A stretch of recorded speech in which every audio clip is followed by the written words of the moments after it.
Life isn't perfect, and neither are we. Nope. But we know how to face our fears And have some fun. and talk about all the messiest things of life. Like the messiest things. Get connected to yourself, get connected to others, and get connected to the life right in front of you. This is The Connected Life with Justin and Abi. That's me. That's you. And you. You want to know how you get anything taken care of in Mexico that you need? What? Money. Money. We're at the border, and we're back. We're back from Mexico. We made it.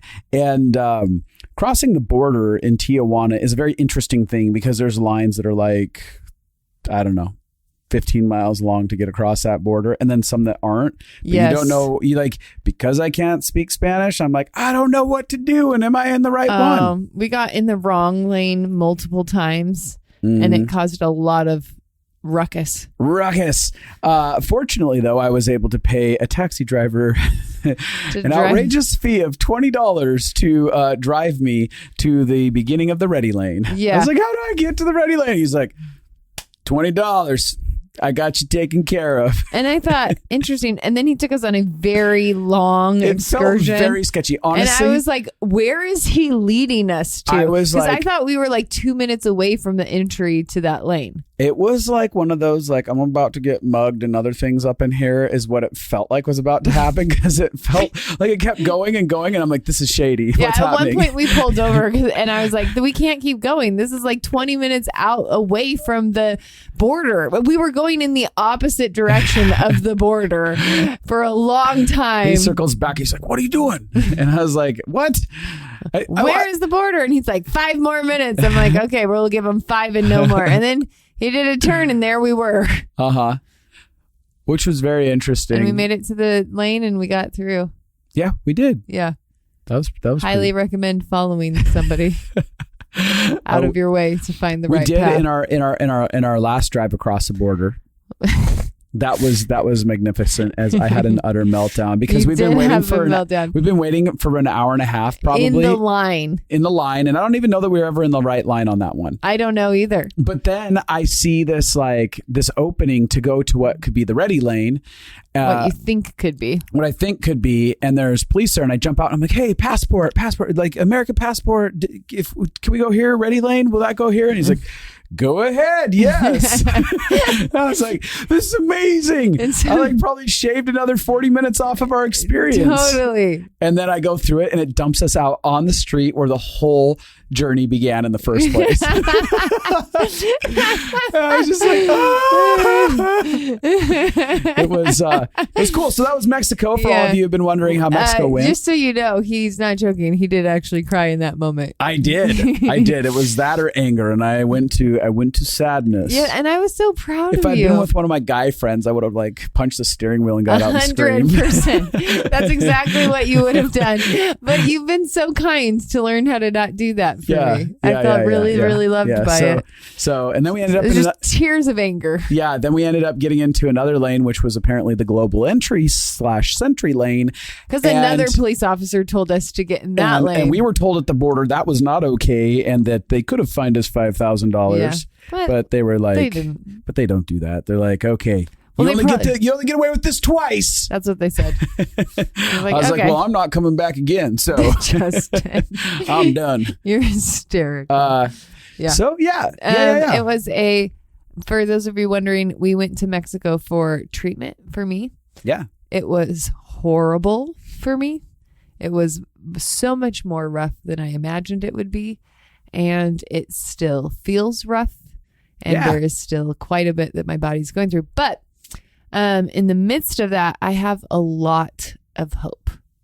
I feel really excited. It's good to hear. Hopeful about this treatment, even though like everything in my body has exploded and we are worse off than I was before I got ready to do this treatment, like symptoms wise. Yeah. But that sometimes happens in the healing process.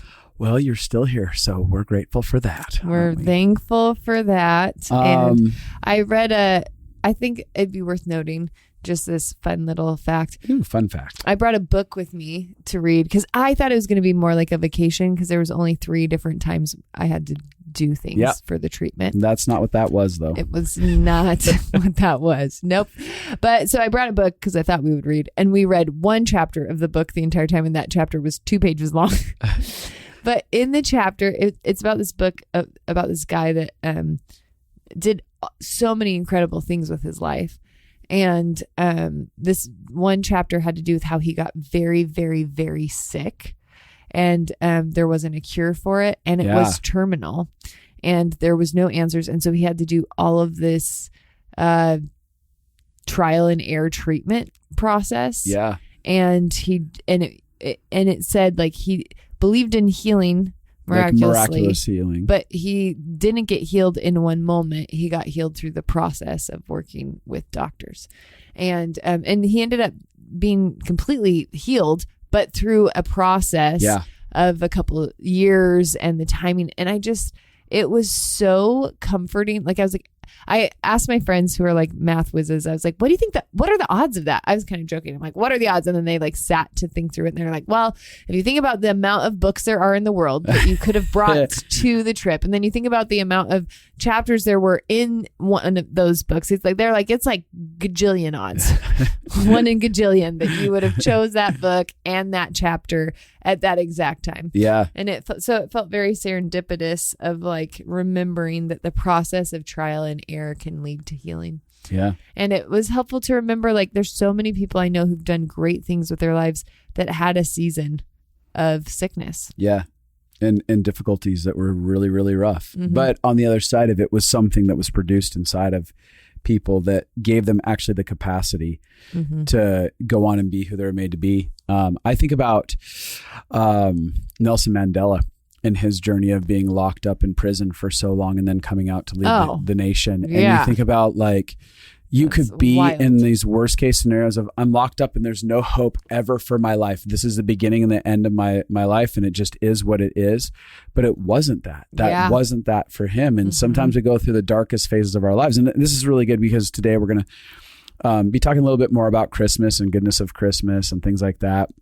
But it's about really thinking about, even in the most biggest difficulties and pains and losses, that there's beauty, that there's hope in life, that there's endless possibilities for our lives as we just continue to say yes to the process right in front of us. Yeah, and I want to just mention, because what you said about Nelson Mandela was great. And I think about Paul Young, who wrote The Shack. We've had him on a bunch of times.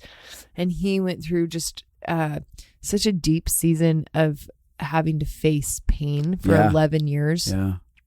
And I think that what can happen is we can have hope in the beginning of something. I think that is true for me. Like, I can have hope in the beginning, like, I'm going to make it through this, blah, blah, blah. And then a year goes by, and then 2 years goes by, and then 4 years goes by. And humans start to change our stories inside of years. And so remembering, like, it doesn't, like, that's why I liked this book. Like, years went by with him being sick, but that wasn't the end. Yeah. It wasn't like he was sick for forever. Yeah. And the hope of that feels really, really good. And you have to balance that with acceptance too. Because I used to live thinking, at any given moment, everything is going to be fine. Yeah. At any given moment, the whole season's going to change. And I had to actually get to acceptance of, like, how do I live my life if I am going to be sick for a long time? If this is what it is for a while, like, how do I come alive right here and now? Yes. Yeah. So acceptance matters, but also the hope of whatever season I'm in doesn't have to last forever. Yeah, totally. On that note, real cool things adding to that, the journey of coming alive and hope and the goodness of this next year. So I have had some interesting, like, internal, I would call it maybe an internal vision that's kind of been haunting me for the last couple months. Yeah. So I keep having this internal vision of me going to my friend's ranch that's out in the middle of nowhere in Texas. It's a very large ranch, and there's like very limited accessibility to portions of it. Like, they live completely off grid in the middle of nowhere. And they have a camp from the place that they already live off the grid in the middle of nowhere that's even further in the middle of nowhere. So you can go there and literally never have human contact for days or weeks on end and stuff like that. And so I just keep getting this picture of me going there. And so right before we went to Mexico, I'm in a bunch of pain in my back, and my massage therapist is able to get me in last minute, and it was an impossible scenario for her to let me in, but she was able to let me in. Well, no, let's tell this story because this is a crazy story. You woke up and you were in so much pain, and our massage therapist is so wonderful that she often has like a month waiting list. Right. And it just so happens because of her season of life, she decided to take an entire month. My part. I was like, I don't know why, but I just think you should text her today. I think she'll be able to get you in. Right. I never think that. Right. But I was like, you need to just text her. I told you to do it because I thought it was going to be right. Uh-huh. So even furthermore, she'd taken the entire month off. I wanted my credit. Yeah.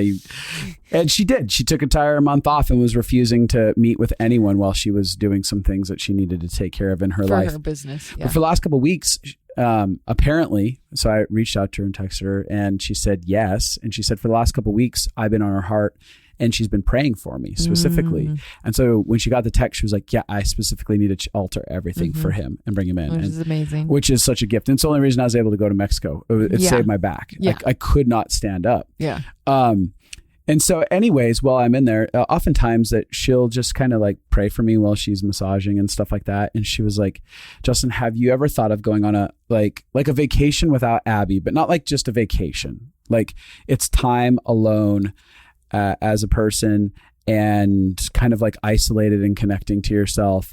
And I was like, interestingly enough, that's been haunting me for 2 months now. And she was just like, I think now's the time I'm feeling like now's the time to do it. You know, do with that whatever you want.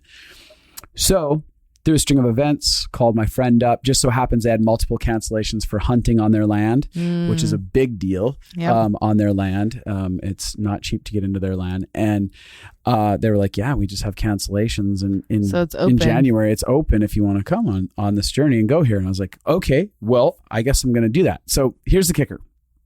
Fun little stuff. I'm going to be spending 7 days all alone in the middle of nowhere. Yep. And initially I was going to do it in their man camp that has a little bit more niceties to it. Like floors, and it has heat, and it even has a TV where you can watch. It has a TV? Yeah, you can watch some satellite TV from that if you want. I didn't know that. They did hook that up inside of there. So there's a little bit more comforts, right? Not that I was going to utilize any of that, but it's there. Yeah.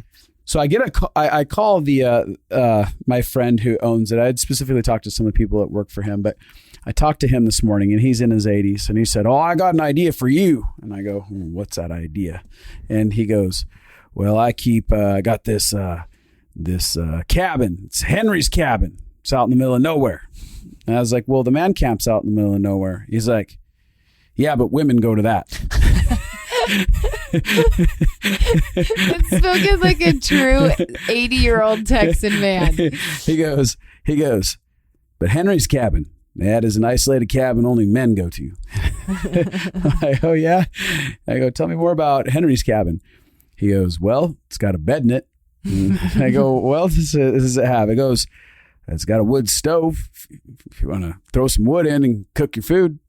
So you have to cook on the wood stove. Yep. And I go, is there like running water? "Oh yeah," he says, there's a shower and a latrine. And I hear his wife in the background, and she goes, "You can't send him there." And he goes, "You listen here. There's a reason that there's only boys in the Marines." Wait, is this really how the conversation? And not women. and I just start laughing so hard, and she's like, "You can't make him go to that." And he goes, "I told you, only boys are in the Marines, not girls." He's like, "He needs to go to this." And so he's telling me about it, and I'm like, well, okay, so that's stretching me a little bit. I go, and I don't know at this point in time like the full details of it, but I was like, okay, I'm kind of, you're twisting my arm. He's like, no, I don't want you to feel like I'm twisting your arm. I mean, if you want to live in comfort and pleasure and all that, I mean, you can go to the other camp. I mean, you might as well just rent yourself a hotel in the middle of a city if you want. And I'm not saying you have to do this other one. I mean, it's whatever you think you need. And he keeps doing it and pushing it. And he's like, there's nothing wrong with it. All the women folk love it out there. That's hysterical. So anyways, there's no floors in it. No. So he doesn't tell me that. Oh. No, he does not tell me that. Oh. I hang up with him. I call his daughter. His daughter puts me on the phone with her son, who I'm friends with. And I ask him about it. And he's like, oh, yeah, I've stayed there a couple of days. I go, tell me about it. He's like, well, it's got a dirt floor. Part of it has fake turf that someone threw down. I go, what? And I go, well, it's got running water, right? He's, well, yeah. I mean, he said there was a shower and a toilet. And he goes, well, you gotta bring some stuff to dump on in the hole. And I go, the hole? He goes, well, it's like an outhouse outside of the cabin. I go, what? I go, where's it? What about this shower? He goes, oh, I mean, it's by the outhouse. I'm like, wait, so this isn't a shower in the No, it's not. No. I'm like, oh, your grandpa did not paint a picture of the reality of the depth of this. That's hysterical. I was like, is there at least electricity for light? He's like, yeah, you can get a little bit of electricity for some light to read. So he's like, it's cool. It's like an experience. I was like, you did it for 2 days? He's like, yeah, you'll be fine for 2 days. I said, I'm going for 7. He goes, okay.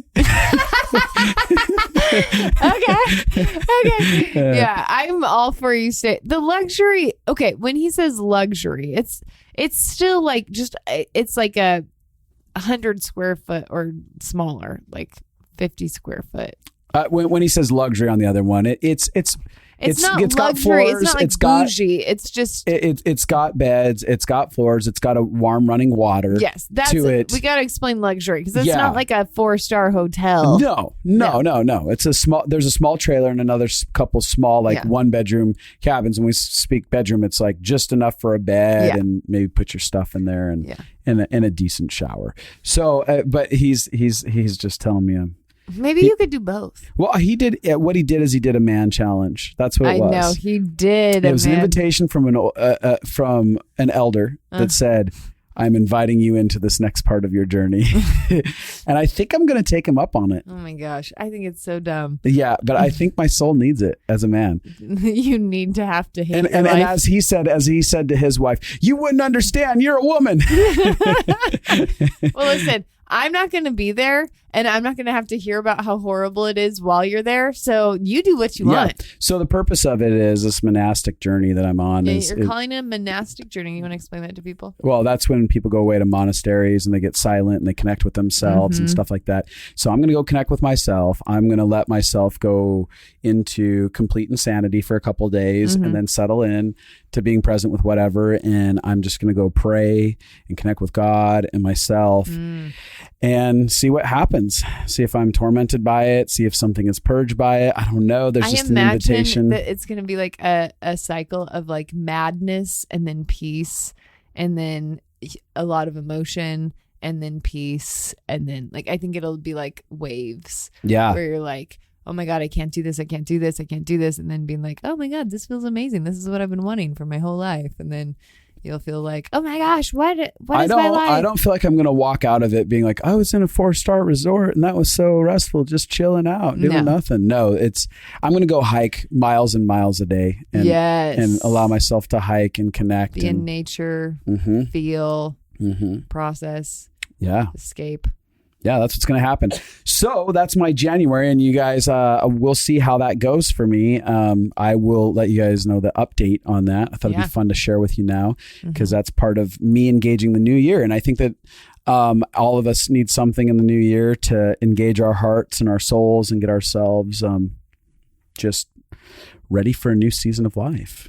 Yeah. But this feels divine in ways. Yeah, I mean, in a very special way. It feels like it's going to be unique beyond anything I could. I think we're all going to want you to talk about it when you get back. That's for sure. We are interested. So I don't know if you explained that you're not going to talk to anybody on the phone. No, there is no cell service. There's no cell service out There's there. nothing. Where it's at, he said, I will give you a satellite phone in case you're in a Emergency. perilous situation. Yeah. You can call out. Otherwise, you won't see anyone. You could stay out there for months and you wouldn't see anyone. Yep. So it's all by yourself. You're gonna be. Gonna bring some reading material. That's what I'm gonna do. Yep. So with that said, today we're going to talk a little bit more about Christmas. I know that felt like a big, long intro into all of this stuff, but that's some of our world. It's some fun stuff going on. Hopefully it inspires you to maybe try your own thing that feels connective to your own soul. Yeah. But today we'd like to jump into Christmas nostalgia. Yeah. I want to read this post before we do that. Yeah, about the holidays that I saw. My friend Kate Zick posted it, and I thought it was good.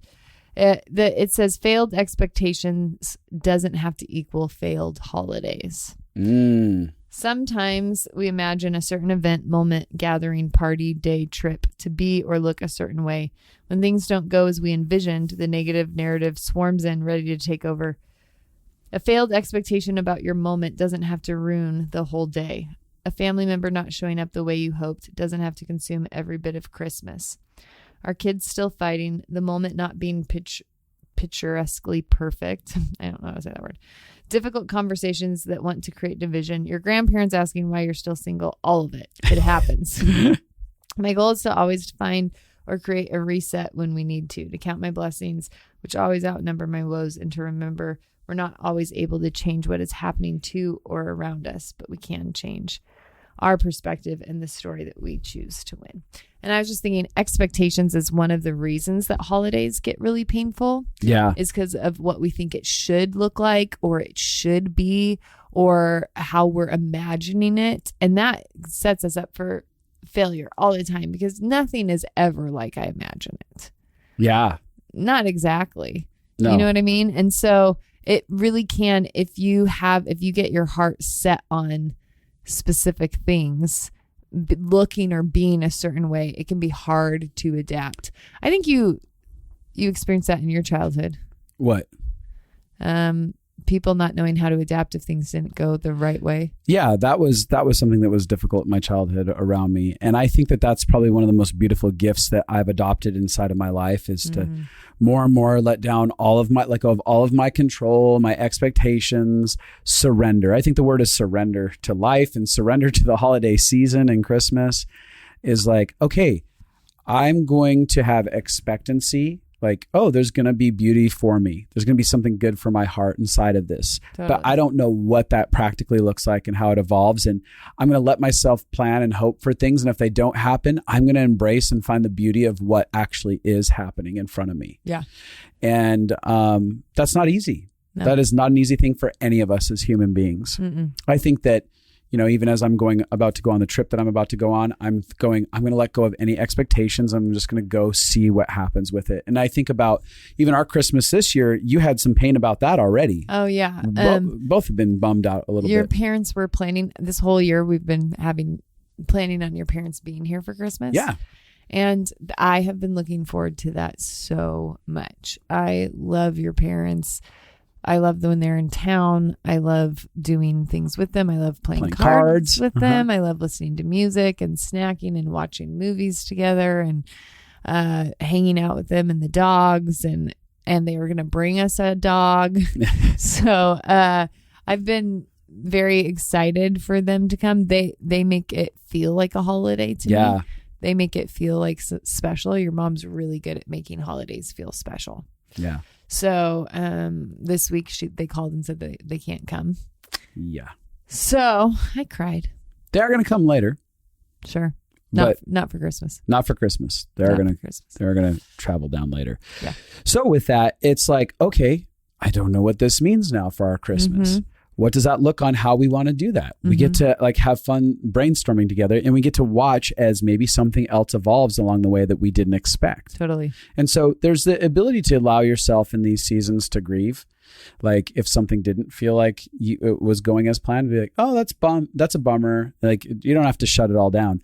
But then you get to, again, directly, like it said in Kate Zick's post, I get to choose how I want to engage this. How am I going to show up to this? And this is really a time that often feels powerless to a lot of people because it's powerless to parents' decisions, grandparents' decisions, kids acting out. But what if all of it was part of like learning how to be powerful in the midst of it and facilitate joy and happiness and play and wonder as you wanted to? Well, and I honestly thought that when they couldn't come, I was very sad. Like I said, I cried. But I also thought, okay, cool. Now we get to make this something that we want to make it. Like my first thought wasn't like, oh no, that's going to ruin it. It's like, okay, now me and you need to dream up how we want to enjoy it. Yeah. So that becomes something that, you know, is going to be fun for us. Yeah. With that said, sometimes Christmas isn't something that's always been enjoyable for a lot of people. You know, there are people that are like, no, every Christmas has been the best thing.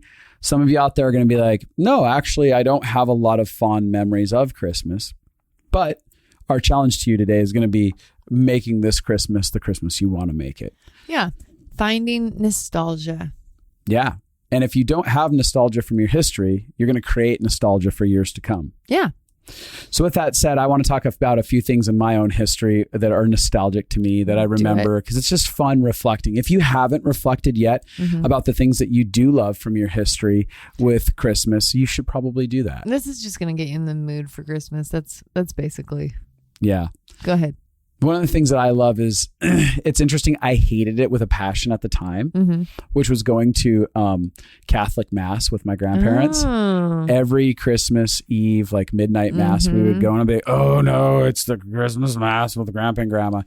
But there was something about the repetition, right, of the experience of like, oh no, we're all late night with Grandpa and Grandma. And then my aunts and uncles sometimes would be in town. And we'd all do this tradition of going to Mass. And then before that, it was so cool.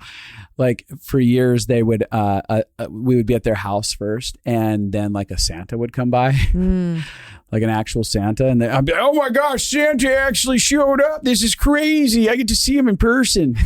He became Wisconsin. Yeah. That's funny. And he would bring a gift and be like, how are you? But there to your house? To my grandpa and grandma's house. Oh. And then we get to open one gift from grandpa and grandma that night. Oh. And then we get to open one gift from my parents that night, which was always our pajamas. Yeah. Pete's family did that. It was always pajamas. And then that was it for that evening. But there was something so magical about it. Yeah, in retrospect, I'm like, oh, I like that. It's especially the midnight Mass. It's like you're sitting down, you're getting quiet. It's late at night where there's not a bunch of people like out and about, and you're just present with a moment. So that was something that was really cool for me. That's interesting. We did the same thing. We went to Christmas Eve services, and that was one of my favorite things we did. I think because I can connect to God so much at Christmas. Yeah. It's for some reason, it's just the way, like way more at Christmas than Easter for years. It was like, right. I felt like I understood something about God being with me in agony at Christmas. It just felt like, no, he breaks through into our most painful moments. And I was in pain all the time. So I was like, thank God you exist. But I loved every Christmas Eve service. I loved singing I was thinking about this. I love Christmas music. Oh yeah. I love Christmas music. I love all the Christmas carols and hymns. I mean, I love the fun songs too. Yeah. But there is something so like my soul really does connect. And you can get busy in the season and not even like, so the songs used to mean a lot to me. Yeah. I can get busy in the season and just hear them on in the background and not really engage or feel differently in the season. And so I often pull on that nostalgia to help me connect again in a new old way of like, oh yeah, what did this song used to mean to me? And what did it feel like when I was a kid listening to this song? And what was the hope that it brought? It's interesting because I can hear Oh, come, let us adore. No, come, let us adore. I don't know what song you were singing. I don't know. I did it wrong. It came out so bad. It came out like no Born Christmas. the King of Angels. Oh, come let us adore. There it is. Him. Oh, come let us adore. him. Yeah. Anyways, God, that was horrible. But I heard that. I just heard that in my head, and I could feel myself being a little kid again. Like I could, like in this very moment, I was like, oh, I'm transported to being a little kid again as I'm hearing us singing that in mass, and I'm right there, and there's like all warm, toasty goodness and stuff like that. And I'm like, oh, that made me happy. You know, it's a good question to ask people is like, what are the nostalgic things from Christmas, or what are the memories that you remember? Because it's funny. You may not even have thought that you liked it in the moment. Right. Like, I'm sure, like you said, in the moment, you didn't think this Christmas Mass is awesome. No, I didn't. No. You hated it. You hated going. But now you look back and there's like a safety and a fondness and a sweetness to that memory. And so it's fun kind of looking back. I was thinking about one of the nostalgic things for me is we accidentally got the wrong light bulbs, I think, one year for our Christmas tree. We got these huge ones. And then we ended up putting them on the tree, and then it was so beautiful. Wow. And I loved it. And then it was like our tree looked different than everybody else's tree because it has these like big light bulbs, not the little twinkle lights. And it's so beautiful. And so when we decided to get a Christmas tree last year for the first time ever, I was like, we have to get the big bulbs. And it cracks me up because it's so much work because our tree naturally just has the lights on it. So we could just not do any work, not string any lights. But putting those lights up reminds me of my childhood. That's so cool. I was thinking about my grandpa. So we've talked before on the podcast about my journey with him and stuff like that. Anyone who's followed me for a long time knows about some of those things. And it's interesting because... But for people who haven't followed you for a long time. Well, Grandpa was kind of an asshole in his behavior. Like, he was a pretty hardened man in a lot of aspects in the way we experienced him. There was a lot of aggression and intensity and control. But then there was a childlike part of him because his father died in the Great Depression, and he became the man of the house. And so he was basically an orphan survivor in a lot of aspects, is how he approached the world. But when the kid would come out of him, there was like when his guards were down and he was not trying to survive, there was this play and this happiness. And when Christmas came around, Grandpa and I, we both loved these hot dogs, these special, like they were coated in this red skin and stuff like that. It was specially locally processed hot dogs. And so for Santa, every year we would leave out red hot dogs for Santa. That is hysterical. And he's like, none of this cookie stuff. We're giving him hot dogs. He needs some sustenance his ride. We had this tradition of putting it out together. Aww. Later on in the journey, he told me that, like, he would eat the hot dogs. He's like, I want to put something out that I want to eat. But we loved eating those together and stuff. And even thinking about that, no matter all the pain that existed inside of that relationship, there's still beauty inside of relationships and situations where, like, but there are these singular fun moments that stood out. And when I would think of that, then I started thinking about us eating apple pie during Christmas together. And Grandma would bring out her apple pie that she made. And we loved apple pie that she made. And Grandpa and I would share the apple pie. And I was like, oh yeah, there is a lot of goodness around this season, even in that ways. Yeah. No, I think that one of the things that drove me crazy as a kid, but is hysterical now, I find it is a fun thing, is my mom would open every present. Every single present. It didn't matter if it was to her or to somebody else. So we would get presents in the mails, maybe from my aunt and uncles or cousins or whatever. And she would, in the middle of the night, secretly open every single gift so that she knew what every single person was getting, because but it wasn't like out of malice. It was out of like excitement. She loved gifts so much that she was like didn't want to be in surprise or suspense. So I ended up, to get her gifts, I had to like hide them. So she never knew where they were until the day of Christmas. And if I wanted a surprise, but I always think and then she taught me as I was getting older, her tricks on how to open gifts without people noticing it. But I forgot because I don't do it because I like the surprise. But for years I could do it. And, but it's like those quirky things where you're like, oh, there's like the unique parts of your family that were just like a little bit. And then it's the quirky things like my mom would open presents with my dad would be like, oh my gosh, Susan. That's so funny. Thinking of that, isn't it funny that she would open his presents too? It wasn't like she just needed to open her own. The woman had zero boundaries around Christmas. Zero boundaries. So you have to hide your gifts so they don't get opened by mom. That's actually really funny. My mom, every Christmas morning, we would grab my stocking, and she filled the stockings, and she would get ready around 5 a.m., 5:30. Mm-hmm. She'd get up, get ready, and then get the quiche. We had a yearly quiche that she made every year. So we had the same quiche with the same fruit and the same sauce. And like, that was wondrous, just waiting for the yearly Christmas quiche that she made. Mm-hmm. But so she'd be up at 5:30 and I'd get up at the same time, and she'd pull the stocking down, and my stocking wasn't filled with like lame gifts, like socks. It was filled with like candy and like action figures that I wanted were put inside of there. And so I just sit in the bathroom with her and go through my stocking and freak out. And it was like one of the most special times. It was silent. No one else was there. Nobody else was there. Obviously, no one, like most people aren't up at 5 a.m. on Christmas morning. Probably most kids are. Are they already? Like Christmas is 5 a.m. Yeah. So that was something that was really so cool. And we did that for years. Oh. Yeah. Sat on the bathroom floor, and she probably loved it because she got all this stuff and was probably really excited for you.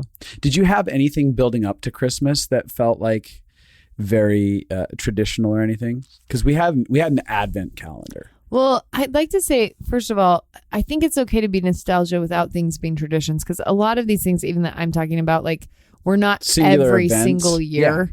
Like, my mom opened presents a lot, but I don't know if she did it she probably did it most years, but like, did we go to the Christmas Eve service every single year? No. But we went sometimes. Quite a few times. Yeah, quite a few times. Enough that it feels like it counts. It's special. So, what was the question you just asked? I was just trying to do you have any like experiences building up to Christmas? I do remember at least one year having an Advent calendar. I think a couple years we had Advent calendars. Because my mom had one that she hung every year. And what happened when you did it? Well, you'd pull the thing off, and there was something to read inside of it, and you know, it was usable every year. Oh, we had one that had chocolate in it. Oh, really? So you got to open the door and then pull the chocolate. Then we also had ones that was just like you opened the door and you saw what picture was behind it. Yeah. Yeah. This was a little different. This was like a specialty made one where you put the thing back up there. But I loved it for whatever reason, like because it built excitement. I was like, every single day you're getting closer to Christmas.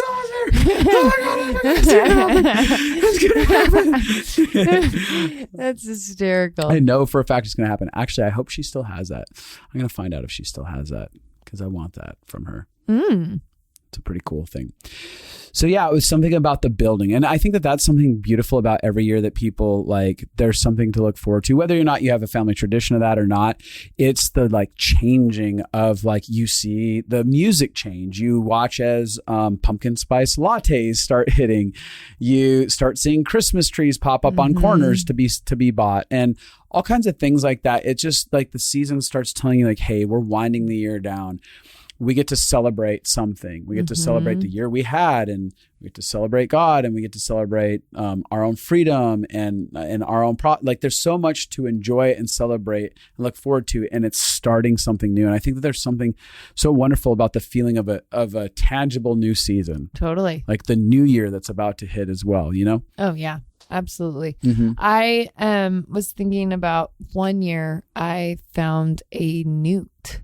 A newt? In the parking lot of King Soopers, which was a grocery store. How is it? Okay, it's freezing cold in Colorado at that time. How is a newt? It came in on the Christmas tree. I think there's Christmas trees in the lot. That's the only thing that any of us could figure out. in the middle of the parking lot. Never seen it because Colorado doesn't have newts, or not that I've not unless you buy them. You know what I mean? Totally at a pet store.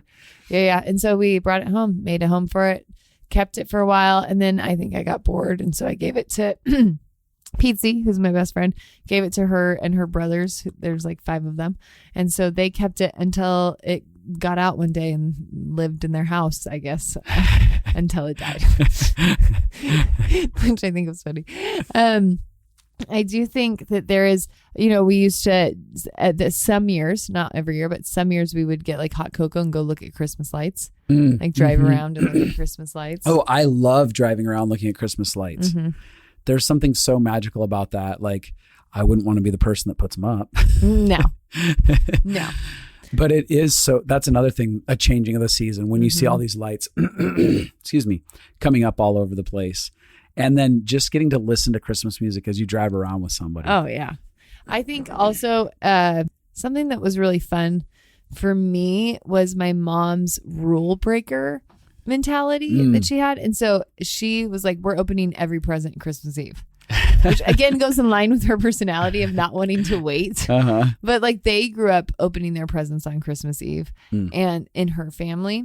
And so my mom and dad used to always get in a fight over it because my dad was like, I want to do it on Christmas party because that was his traditions. Yeah. But my mom dominated the house. So we did it her way. But the joy she had of getting to break the rules, like, because there's like a rule that you can't open all your presents till Christmas, was so much fun for me. I love breaking rules. Like, that's something that my mom passed down to me, is like her, like, ooh, let's stay up past bedtime. Ooh, let's just eat another hot fudge sundae. Ooh, let's, like, she was always breaking rules. And so Christmas presents were one of the rules. So I always felt like this special kid because I was like, see you later, suckers. You guys have to wait till tomorrow. I'm getting all my gifts tonight. That's fun. One of the things that I really love around Christmas is just first the TV shows, the Christmas TV shows that they play. And yearly they're playing stuff. So it's like cycling. I remember TBS and TNT, they would cycle shows, movies, and then you'd watch on NBC or CBS or ABC, one of those. You'd end up getting to watch the yearly, like Rudolph the Red-Nosed Reindeer, Frosty the Snowman, all the claymation ones and stuff like that. Sometimes I'm sad for people where there's so many TV options now. Right. Because there were things that everybody experienced. You felt the universal, like, everybody, we watched Rudolph the Red-Nosed Reindeer last night. Yeah, because everybody did. There's 3 channels. Yes. Totally. But I think that there's things like that like sometimes people forget, like, oh yeah, that's actually really special. Even though there's even if I didn't have the best Christmas experiences, there's all these little nuanced things that you can experience that everyone else is experiencing around you. And you can really just take in simple things. It's just such simple things that I could enjoy. So, yeah, I was thinking about, Hallmark for me. That's, Hallmark Christmas movies. I'm so impressed with how many. I mean, they get a lot of those out there. That's a lot of work all year to prepare for, like, I think they have like 40 Hallmark Christmas movies that are new every year. It's insane, the amount. But they all have the same story, so that's how they can do it. Totally. But like, there's something about like purposely, like one of my really close friends here, she decorates, she put a TV in her Christmas room just to watch Christmas Hallmarks and feel the Christmas spirit. like the room she decorated the most for Christmas has a TV that she only watches. It's smaller than her other TV, but it's only for the Hallmark shows. Every other time they watch TV, it's in the other living room. But it's for that Christmassy vibe feeling. Yeah, it's really cool. And that's a thing. So one of the things, if there's not a ton that you feel nostalgic about, what are you going to create nostalgia around this year? What are you going to do? Whether you're a parent or you're single or you're just a married couple with no kids, like what traditions do you want to create? What nostalgic moments do you want to create? Some of them will just happen and some of them will be purposeful. Some of them you'll just be like, I don't know. We ended up doing it and it was really fun. And it made a memory for us. And then some of you will have to actually get down and thinking like, what's something that we want to make special this year that potentially we could make special in years to come? Yeah, like something that you've done, and I don't know that you'll do it this year, but you've done in the past is you used to build big G.I. Joe dioramas. No. Let me back up. Let me be real clear. I am definitely doing that this year. Even though it's just me and you. Yes. No, our big kitchen island counter, I am going to, and this year it's going to be Teenage Mutant Ninja Turtle themed. Oh. And there's going to be a massive battle scene. So where people usually put like the whole like Christmas beautiful things. The Christmas beautiful centerpiece on the table and you eat around it. Yes. Or the quote unquote cornucopias during Thanksgiving. Right. I'm the guy that goes in with action figure battle scenes, and that is happening. Yes. That's actually something I need to do maybe tomorrow. Anyway, the point is figuring out what you can create that's nostalgia. It doesn't have to be what anybody else does. Mm-hmm. Because when I'm long gone, you'll always be like, oh, I wish there were action figures out on this table this Christmas. That's probably true. It sounded morbid, didn't it? It did sound morbid, but I was like, you're right. I probably would miss that on Christmas. Yeah, I don't want to think about what I'll miss if you're gone. Oh, you just made this really sad. But nostalgia is a great, and it's a good question. What is your favorite Christmas? What was your favorite gift you've ever given? And I like to ask some good group questions to get people feeling mushy and connected. And that's something else as a side note. Maybe there's something from your childhood that was really special that you haven't done in years, and you start re-implementing it back into your world, and you start passing that back along. I love that. Yeah. So we hope that you guys are excited about Christmas, enjoying Christmas. As you come into these last few days and you're building up towards the family time, I really want everyone who's a listener to really begin to hunker down internally and begin to go, all right, instead of me thinking worst case scenarios, because some of y'all have that and you're thinking like, oh, I don't want to be around so-and-so. I want you guys to take that this year and put it on the back burner and be like, I don't want to think about any of the what I don't wants. This year, I'm going to think about what I can create and what I do want and the good things. And I'm going to bring that to the table, believing that it's going to be really beautiful regardless of what happens. Yeah, I love that. Also, it's something worth thinking about that we are going to be running Living Fully Alive in March this year. Yes. And so that means signups will happen January 1st. January 1st. You'll be able to start signing up. People who are on our early list are going to get an early bird email. Yep. So if you want to sign up for the waiting list to actually hear about it before everyone else is able to get on, you can jump onto justinandabi.com and go to Living Fully Alive and go to the checkout and click on the Buy Now button, and it'll give you a pop-up where you can fill that out. But you're going to finish saying? Yeah. I mean, it's a course that will help you connect to yourself. Yeah.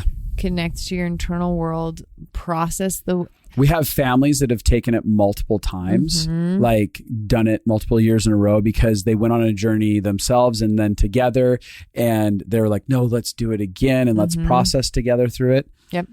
And this is where we start with anybody who wants to be a life consultant. These are the foundational belief systems that we feel like you have to be aware of in order to work with other humans. We've had doctors, lawyers, mothers, counselors, therapists. Yep. Do the course and love it. And come back and go, oh, I need to bring more people in on this. They have to experience this. And so we wanted to create something that actually helped people be able to relate in ways that feel like they're finally thriving in relationships. Yep. And so 14-week course, there's an immersion program, which is our most popular experience, where people get to go into experiencing what we call the heart sync, which is a community heart sync, where the community gets together and talks weekly about what they're going through and how they're growing and developing. And then they get to watch live consulting in another one of in the immersion program, where weekly there's live consulting happening and someone's life is getting transformed and it gets talked about the process. And it's a really cool deal. Everyone who's come through the immersion program that I've heard any feedback on, I've never heard negative feedback about it. I've always heard people be like, that was a game changer for my entire life, is being part of that community. Well, it's also because then they actually do the course. Yeah. Well, and being part of the community and experiencing everyone else and feeling not alone. It's a really cool deal. Yep. So you can sign up to hear more when that launches. And anything else? Yeah. We did pick our winners, by the way. We picked our winners, sent the emails off. You guys, in the new year, you're going to hear, we actually had a couple people send money in. Yes. So we have more than one winner. We actually have 2 winners. Which is very exciting.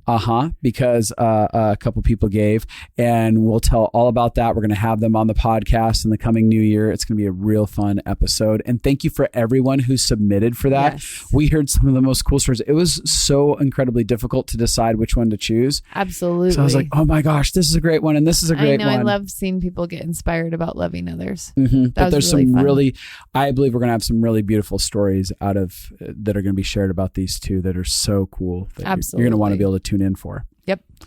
So with that said, anything else? Yeah. Go to our website, justinandabby.com, if you have subjects that you want to hear us Ideas. talk about. Mm-hmm. And if on you the choose Connected yours, Life page, we'll give you a shout podcast. out. Yep. And we'd love to hear from you, what you guys want to hear. Yeah. Rate, review, subscribe, and share. Merry Christmas! Merry Christmas!